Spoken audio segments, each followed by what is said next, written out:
इस सत्र में आपका स्वागत है।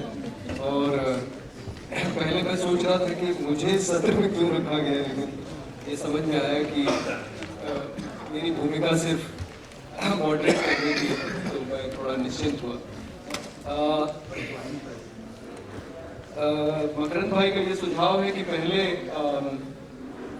एक ओपनिंग स्टेटमेंट हमारे सारे वक्ताओं की तरफ से हो और उसके बाद फिर हम एक बहस शुरू कर सकते हैं जिसमें कि आप भी अपनी भागीदारी निभा सकते हैं। तो मुझे लगता है कि हमारे बीच में जो सबसे विशेष मेहमान हैं वो तेंजिन भाई हैं, क्योंकि एक तो ये एक दूसरे मुल्क से आके यहाँ पे रह रहे हैं और उस मुल्क की आज़ादी की लड़ाई लड़ रहे हैं। और आपको ये बता दें कि जब भी चीन का राष्ट्रपति भारत आता है तो इनका प्रिवेंटिव डिटेंशन हो जाता है ये ताकि ये उसके सामने कोई विरोध प्रदर्शन वगैरह न कर सके।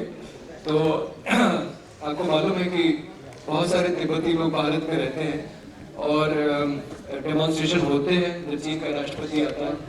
और मेरी तो नज़रों के सामने एक बार जंतर मंतर में एक नौजवान ने, मैं वो जो जनता दल का ऑफिस है वहाँ अंदर था, और वो अपने ऊपर उसने पेट्रोल या केरोसिन डाल के और आग लगा के वो एकदम भागता हुआ चला गया बाहर धरना स्थल पे और उसकी मृत्यु भी हो गई उससे।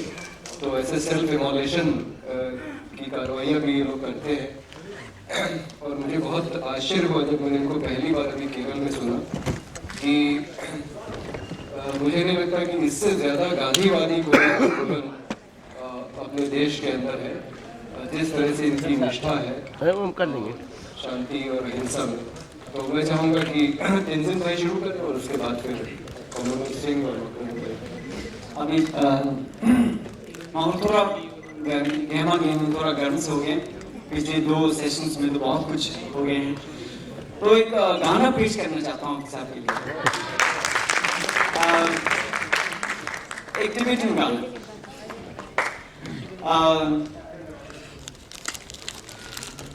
हम तिब्बती लोग गाना गाते हैं पहाड़ों में, तो हमारे गाने जो बहुत ऊंची पिच में होते हैं क्योंकि हम गाना गाते हैं पहाड़ों में, और हम गाना गाने के बाद हम पहाड़ों से सुनते हैं वो एकोस में, तो इसीलिए बहुत ऊंची पिच में होते हैं।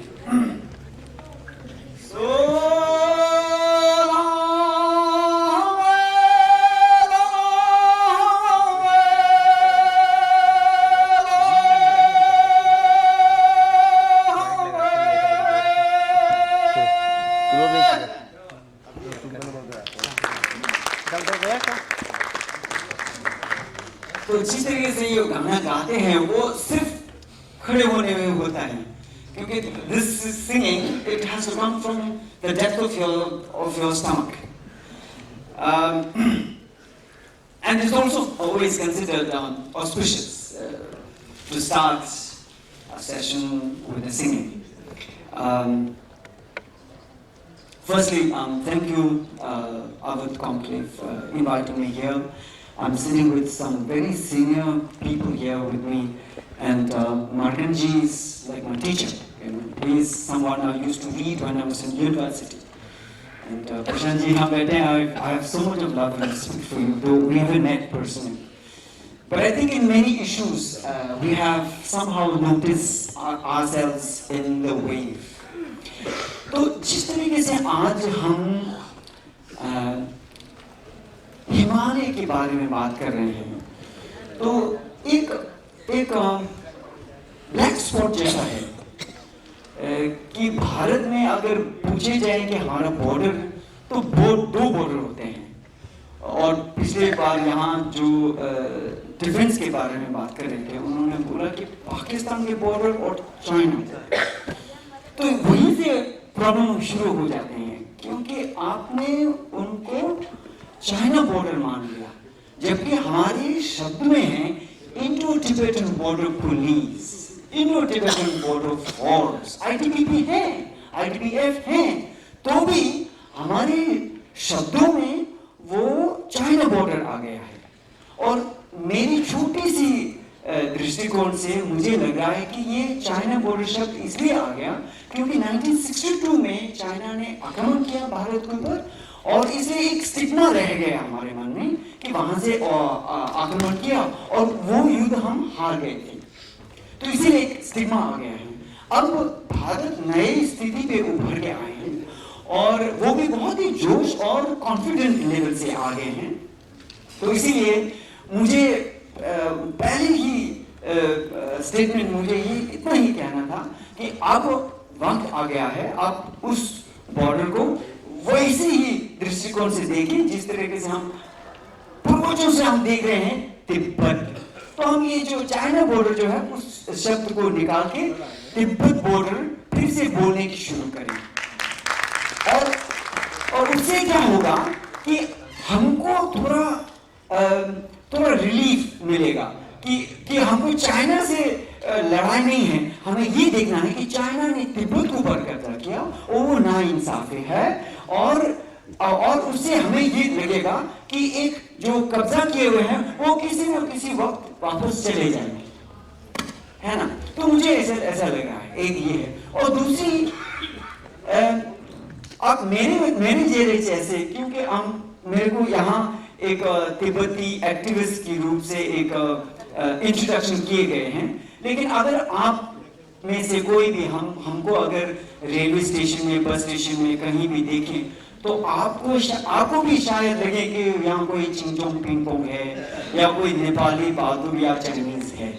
बहुत मुझे तो ये हर दिन सहना पड़ रहा है, हर दिन खास करके सिक्योरिटी के लोग रेलवे में या एयरपोर्ट में कहीं भी विच कंट्री ये और मुझे लग रहा है कि अब मैं तो तिब्बती हूँ, लेकिन बाकी जो इंडियन नेशनैलिटीज हैं जो लद्दाख से हैं, लाहौर, स्पीति, किन्नौर, गढ़वाल, कुमाऊं, और हमारे नेबर नेपाल, सिक्किम, हमारे नेबर भूटान और अरुणाचल और पूरी नॉर्थ ईस्ट के क्षेत्र में अगर उनको पूछे गए कि यो चिंगचोंग या विच कंट्री, तो कितना ढेर लगेगा। तो ये जो अपनापन करने की एक जरूरत है, अपनापन करने की जरूरत है। हमें ये करना है कि रिपब्लिक ऑफ इंडिया जो हम बोल रहे हैं, the promise that Republic of India makes, it talks about nationalities, peoples, cultures, languages, religions of so many countries put together has become the India that we all love and so very proud of. Yeah? Even a refugee like me, I'm so very proud that I'm born in India and I'm growing up here, and I've studied the history of Indian freedom struggle. From there I take inspiration to fight for the freedom of my country, which is for Tibet. तो बचपन में जब हम Tibetan refugee school में बड़े हो रहे हैं तो हमारी टीचर्स बोलते थे कि हम कोई कम नहीं है रेफ्यूजी, अब हमको मौका मिला है कि हमें गांधी जी जैसे बनने की मौका मिला है, भगत सिंह, सुभाष चंद्र बोस जैसे शख्स बनने की मौका मिला है। हम कोई कम नहीं है, हम कोई दुर्भाग्य नहीं है। तो इस प्रेरणा से हम बड़े हो गए हैं। All my teachers are Indian teachers, and therefore, although I am a Tibetan, I feel responsible for the Tibetan freedom movement. But I am as Indian as any Tibetan as myself, and also because I've traveled all across India. I speak 5 Indian languages, and in Delhi once it happened that someone called me chip chip chop. You know, this taunting that people usually do. Then I went up to this friend and shook hands. It happened in Delhi Metro. I shook hands with them and said, "Yaar, anyway, अपने यहाँ बोल के तमिल कह रही है, sir इतना हिंदी भाषा कैसे क्या? हम आप कुछ कह रहे थे? आप उनको लगे कि ये कोई साउथ इंडियन की 4 भाषा में से एक है, उनको खुद पता नहीं कि कौन सा है। और क्योंकि मैं मद्रास में BA किया हूँ, तो मैंने वो मद्रासी भाषा जो है मैं पकड़ लिया और बहुत ये मद्रासी की ये जो एक्सेंट जो है उसी एक्सेंट में मुझे मैं बोल सकता हूँ। और मैं बॉम्बे में 5 साल रहा तो मराठी में थोड़ा बहुत समझ लेता हूँ, और लद्दाख की भाषा ऐसे करके। अब रेफ्यूजी होने का ये एडवांटेज ये है कि आप कहीं के नहीं हैं, लेकिन आप सब जगह हैं। आपका घर नहीं है, लेकिन सब जगह आपका घर। मैं यही से शुरू करता हूँ। धन्यवाद। Thank you very much. It's a very rare opportunity to be here. I was here in the morning session also, but this is a subject that is very different from what we were discussing in the morning.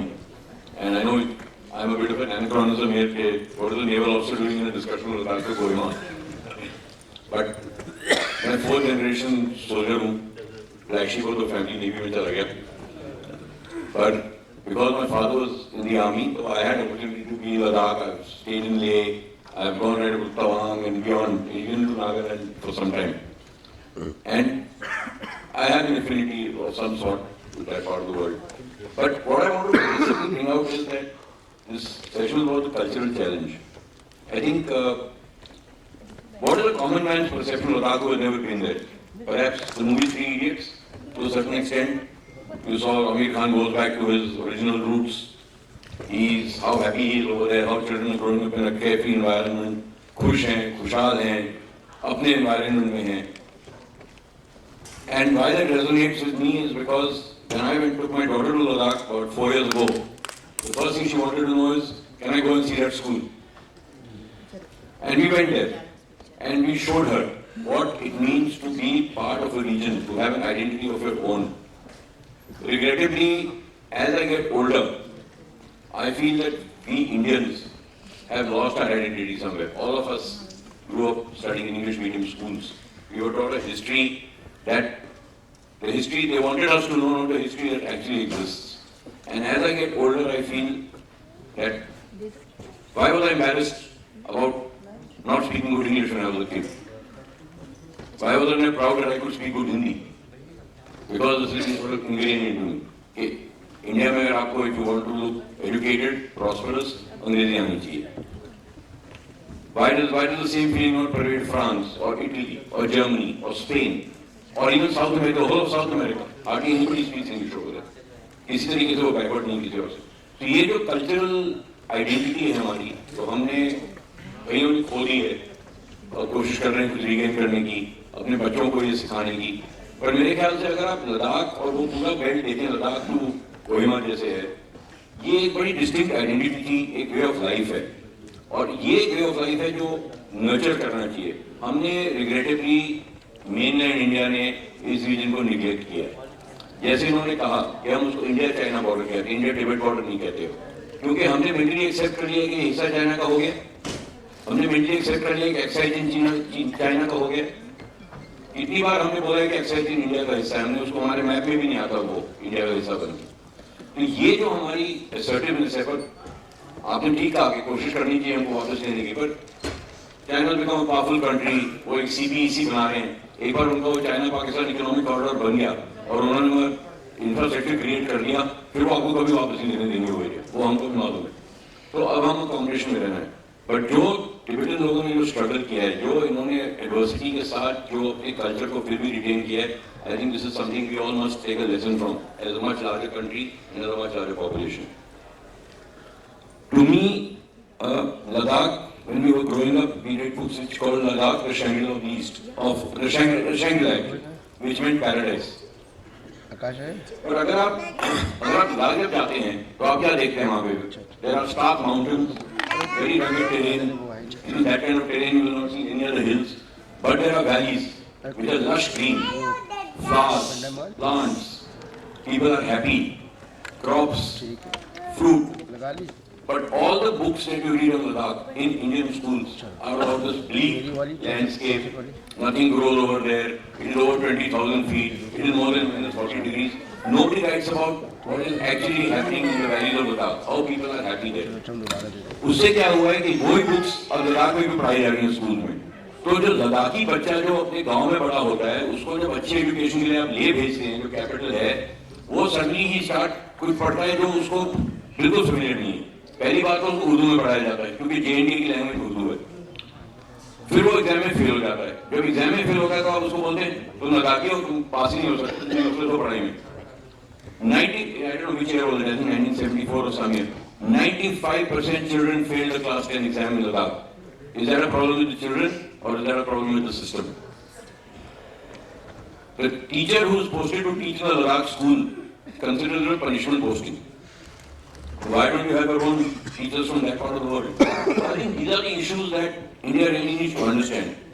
Regrettably, we have isolated certain parts of the country in the northeast because we don't feel a connect with them. अब attempt हो रहा है कि हम उसको regain करें, क्योंकि अगर हम नहीं उनको नर्चर करेंगे कोई और आके उनको नर्चर करने लगेगा। और हम देख रहे हैं वो बॉर्डर के क्रॉस हो रहा है, अरुणाचल प्रदेश में हो रहा है, सब जगह हो रहा है, नागालैंड में कितने सालों से हो रहा है। मेरे फादर की पहली पोस्टिंग जब उन्होंने आर्मी ज्वाइन की 1954 में मुकोकचुंग थी नागालैंड में, वो आज तक मेरे को स्टोरी सुनाते हैं कि कितना अच्छा वातावरण था और उन्होंने वहाँ रहते रहते देखा 58 तक कैसे इंसर्जेंसी बढ़ गई वहाँ पे। और इस आधी गलती उस इंसर्जेंसी के बढ़ने की हम थे, वो नहीं थे। हमने उनको पैकेज ट्रीट किया, उनको इंसेंसिटिव थे, उनकी लड़कियों के साथ अफेयर्स किए, लड़कियों को छोड़ के आ गए, प्रेग्नेंट छोड़ के आ गए लोग वहाँ पे जो इंडियन मेन इन इंडिया से काम करने गए। तो ये सब चीजें थी, छोटी छोटी बढ़ती जाती है और ऐसे इंसर्जेंसी बढ़ती है। तो मेरे ख्याल से अगर हमको ये एरिया, अगर हम इसको इंटीग्रल इंडिया का हिस्सा मानते हैं, हम सब ठीक है, हम जाते हैं टूरिस्ट बन के जाते हैं, बड़ा एंजॉय करके आ जाते हैं हफ्ते भर बाद और भूल जाते हैं। अच्छी बात है, टूरिस्ट को जाना चाहिए, पर जो वहाँ का इकोलॉजिकल बैलेंस है, जो वहाँ का वे ऑफ लाइफ है, उसको डिस्टर्ब नहीं करना चाहिए। और उनको ये अवेयरनेस देनी चाहिए कि आपको अगर इंडिया का हिस्सा बनना है तो आपको दिल्ली वालों जैसा नहीं बनना है। हम आपकी आइडेंटिटी वहाँ रिस्पेक्ट करते हैं, हम आपको चाहते हैं कि आप आइडेंटिटी रखें और हमारा हिस्सा रहे हैं। तो I think there is a lot of hard work to be done in the northeast and in Ladakh. Ladakh के लिए I think perhaps Ladakhi are very happy कि यूनियन टेरिटरी बन गया है, उनकी अपनी एथनिसिटी की रिस्पेक्ट होगी अब थोड़ी और। Time will tell how this plays out. But my view on this whole Ladakh to Kohima, this northeast belt, Buddhism, Tibet is what I've just summed up. Thank you. Thank you so much. So I must clarify that I have no qualification to be on this panel, except the accident that I'm now a Himachali of sorts as the director of the Indian Institute of Advanced Study in Shimla. And it's wonderful actually to have had this opportunity because in many ways, Himachal is the state that, the Dalai Lama is most identified with. Dharamshala is in Himachal. And of course, as we know in Kangra and in Lahore and other such areas of Himachal Pradesh, we have this very rich connection, cultural, religious connection with this aubergine crescent which goes from Ladakh to Bhutan, the basically Indo-Buddhist Mahayan, crescent. And you were talking about Ladakh, and I can tell you about Lahaul Spiti, which has the highest concentration of IAS, IPS and senior officers. तो वहाँ कहानी बिल्कुल उल्टी है, क्योंकि उनको benefit भी मिलता है रिजर्वेशन का, लेकिन हर कोई सिविल सर्विसेज का टॉपर है वहाँ। तो you can't generalize. The point is that some people from there are at our own institute. लेकिन मैं कुछ एक दो चीज दूसरी तरह से मैं कहना चाहूँगा। First of all, now His Holiness came to India. We know the circumstances in which he came. I had an occasion to meet him several times. In fact, our last Radhakrishna Memorial Lecture was given by the Dalai Lama. But you have to think about how and why Tibet was lost, okay?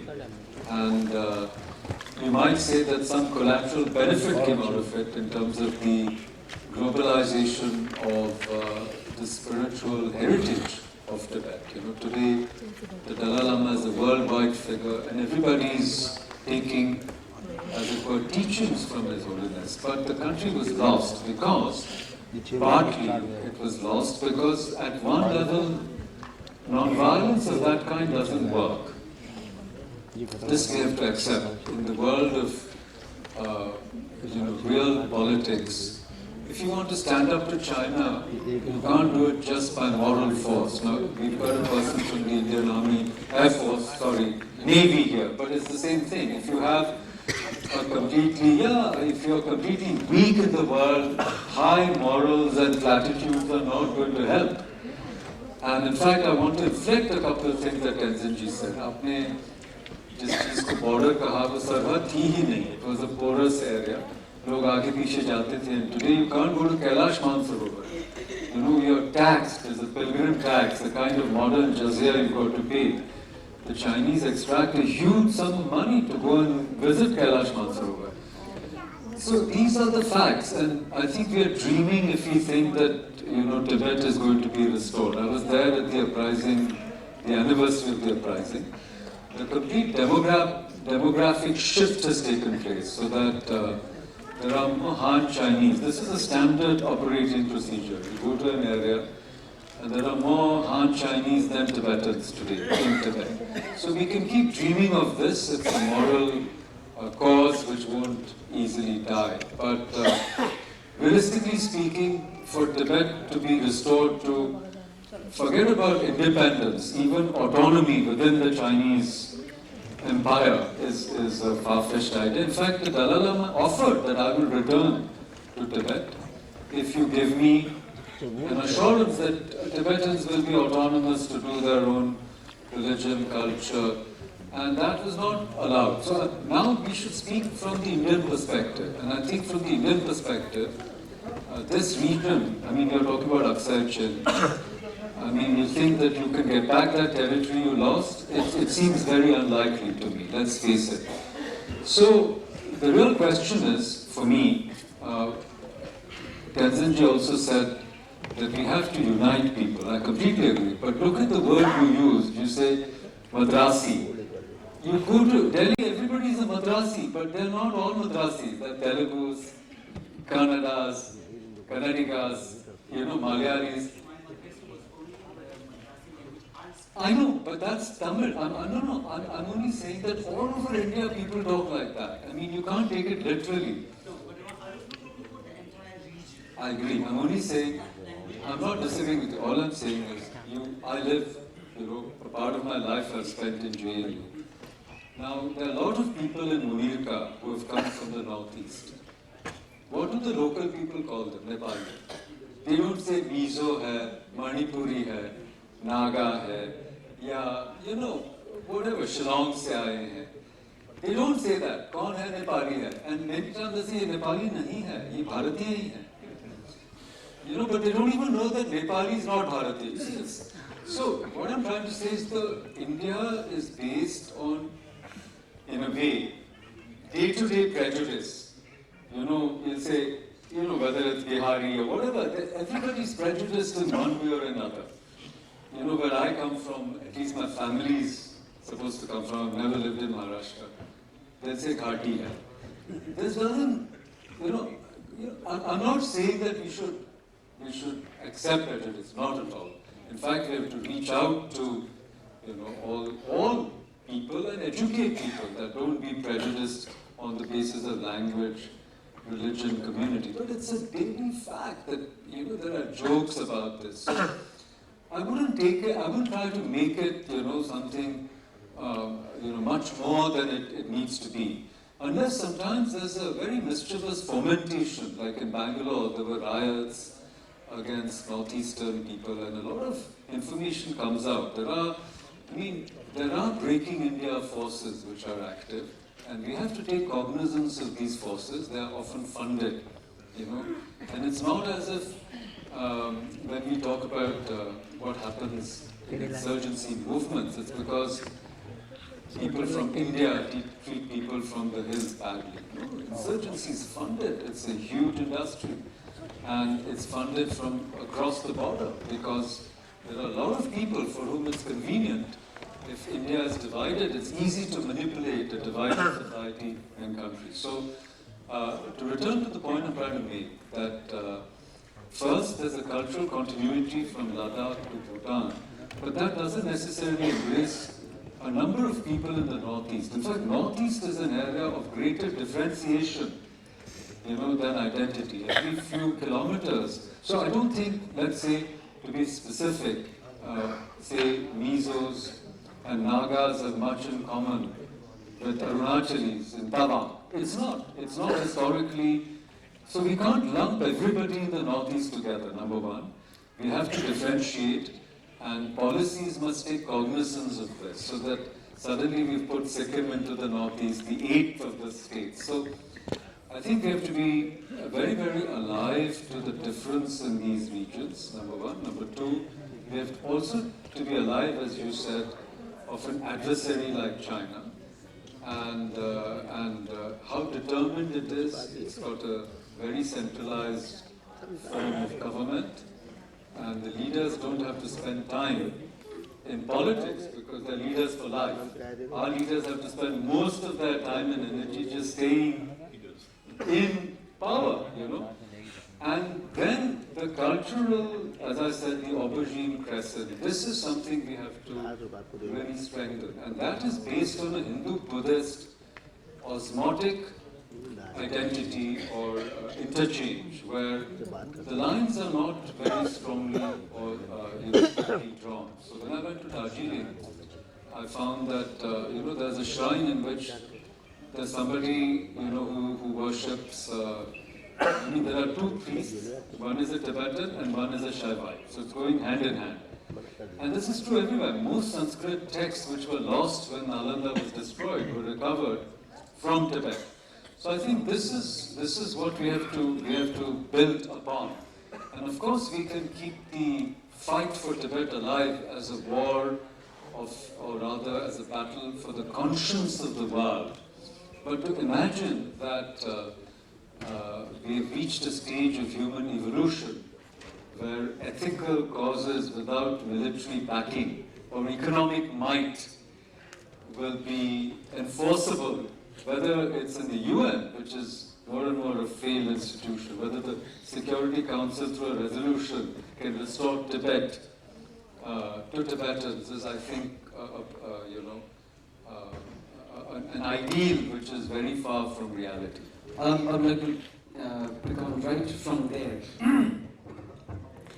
And very often, अक्सर मुझे ये पूछा जाता है कि यार तेरा कोई चांस है, as a Tibetan, पूछा जाता है मेरे को कि look at China's weapons and money.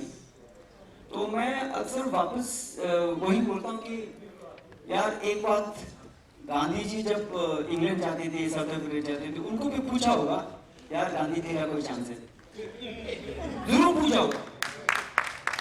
होगा क्योंकि the British Empire was so big and they were so arrogant. They used to say the sun never sets on British Empire, that big.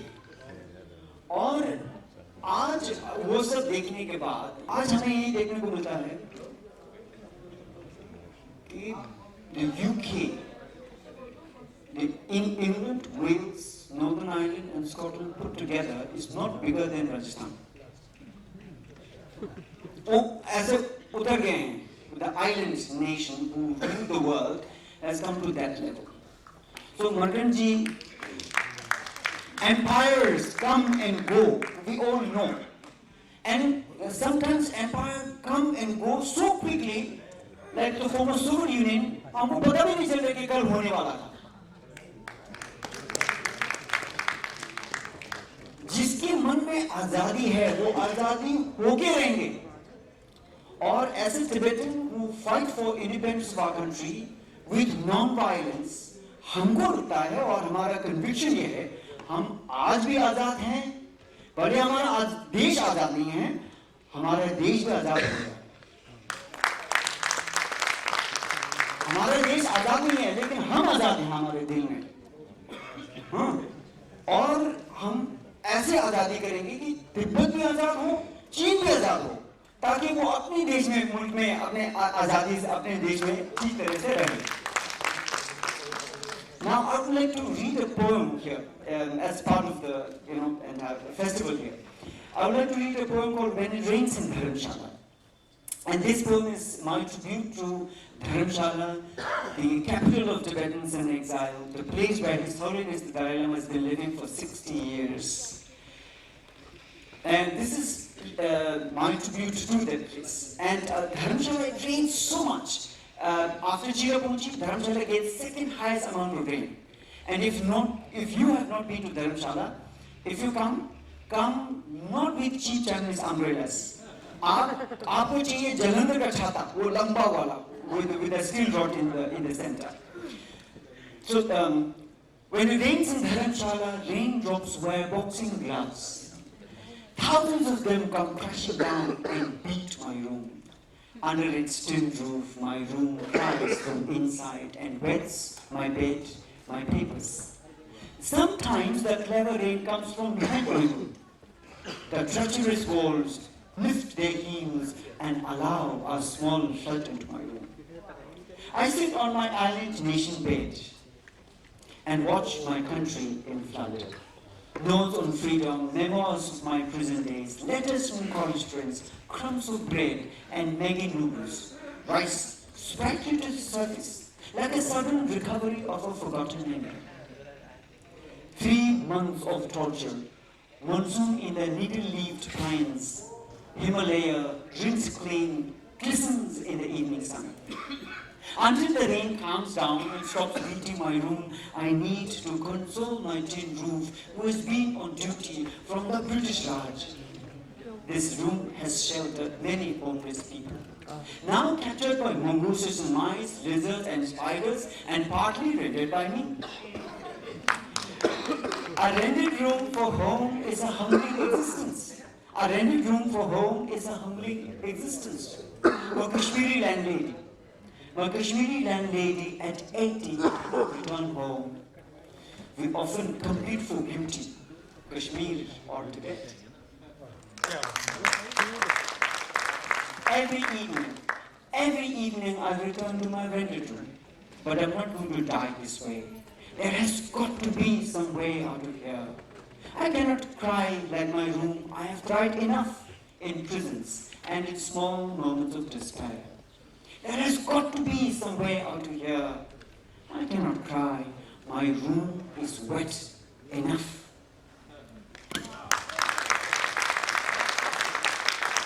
So I've been an activist for a long time, for 25 years, and this has also led me in going to jail, leading protests. I've been to jail 16 times. Perhaps I may be the most jailed author in this entire group. I kind of a celebrity status. I mean, being to jail 16 times. But I'm very proud.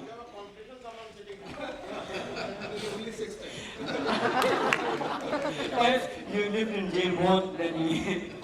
तो मैं बस इसको थोड़ा सा कह के संपन्न कर दूं क्योंकि कोहिमा की बात एकदम छूट गई। नहीं समय असल में तो मुझे लगता है कि ये जो लद्दाख से कोहिमा के पूरे क्षेत्र को देखेंगे तो इसमें 2 चीज़ें मुझे नज़र आती हैं। एक तो ये छोटी छोटी आइडेंटिटीज़ हैं जो अपने आप को एसर्ट करने की लड़ाई लड़ रही हैं, लेकिन उससे भी इंटरेस्टिंग बात है कि उनके अंदर सब आइडेंटिटीज़ थी। तो लद्दाख के अंदर पहले तो लद्दाख जम्मू कश्मीर से अपनी अलग आइडेंटिटी की मांग कर रहा था, अब उसके अंदर भी कारगिल में मुस्लिम है, नेपाल में आप देखिए पहाड़ी है और मधेसी है, और आप इधर आए तो आसाम में बहुत लंबी लड़ाई के बाद बोडो लोगों ने बोडोलैंड टेरिटोरियल काउंसिल बनवाई जिसमें आसाम के 4 जिले शामिल किए गए, लेकिन उनके अंदर और भी जो आदिवासी हैं जो उतनी बड़ी संख्या में नहीं है, उनको लगता है कि ये हमें बोडो लोगों से भी एक स्वतंत्र एक अपनी पहचान मिलनी चाहिए। और सबसे गजब का जो मैंने देखा और जिसलिए शायद आनंद जी ने मुझे यहाँ पे रखा है, मुझे नागालैंड जो जाने का मौका मिला पिछले साल, और आइजैक मुइवा से हम लोगों की मुलाकात हुई। 36 किलोमीटर बाहर दीमापुर से उनका हेडक्वार्टर है, और मुझे तो कल्पना नहीं थी कि हिंदुस्तान में कश्मीर के प्रधानमंत्री को तो हमने उसकी पोजीशन खत्म कर दी और उसका जो भी स्पेशल स्टेटस था 370 और 35A वगैरह, लेकिन नागालैंड के अंदर एक प्रधानमंत्री है ये मुझे नहीं मालूम था, और उसकी अपनी सत्ता है और वो एक पैरेलल गवर्नमेंट चलती है। और मजे की बात यह है कि भारत सरकार के साथ उनकी वार्ता चल रही है और भारत के प्रधानमंत्री उनसे बाहर मिलते थे। अभी बात सिर्फ यहाँ पे आके टिकी हुई है, अटकी हुई है कि दूसरी जो आइडेंटिटीज है, कुकी वगैरह, वो कह रहे हैं कि भाई आप कोई बड़ा नागालैंड बनाने की बात कर रहे हैं, तो मणिपुर की टेरिटोरियल जो इंटीग्रिटी है वो डिस्टर्ब नहीं होनी चाहिए। तो ये बड़ा एक रोचक एक इलाका है जो बड़े बड़े मुल्कों के अधीन है, और कहीं पे पूरी आज़ादी तो कहीं पे ऑटोनॉमी और कहीं पे स्टेट के अंदर टेरिटोरियल काउंसिल्स और इस तरह की जो लड़ाइयाँ चल रही हैं, ये सब आइडेंटिटी की लड़ाइयाँ हैं। आप देखें इसको तो, और आप देखिए ये जो पूरा मूवमेंट सीए के खिलाफ शुरू हुआ है, यहाँ से शुरू हुआ आसाम से, वहाँ तो इसकी वजह ये थी कि आसामी लोगों को बंगाली लोग से खतरा लगता था, लेकिन जो सरकार कानून लेके आई तो उन्होंने कहा कि भाई हम तो ये हिंदू मुस्लिम का भेद मानते ही नहीं, हमें तो खतरा बाहरी से है। तो वहाँ से ये पूरा मूवमेंट शुरू हुआ जो आज पूरे देश में फैल गया। तो यही कह के मैं अपनी बात समाप्त करूँ। बहुत बहुत शुक्रिया सर, और आप लोगों का स्नेह और सानिध्य थोड़ी देर मंच पर और चाहूंगी, क्योंकि हमारे बीच में एक बुक लॉन्च होनी है के सिंह जी द्वारा, और आप लोगों के हाथों में बुक दीजिए। बुक का टाइटल है जियो साइंटिफिक पर्सपेक्टिव ऑफ समुद्र मंथन। ये बुक एक मेरे बहुत अजीज दोस्त है और उनकी पत्नी है प्रणीता, उनके पिता हैं डॉक्टर के सिंह। मैं इनको इस परिवार को पिछले 50 साल से जान रहा हूँ। प्रणीता और वो लोग विदेश में हैं, उनका एक डॉक्टर के सिंह के लड़के हैं उज्जवल, जो दुबई रहते हैं।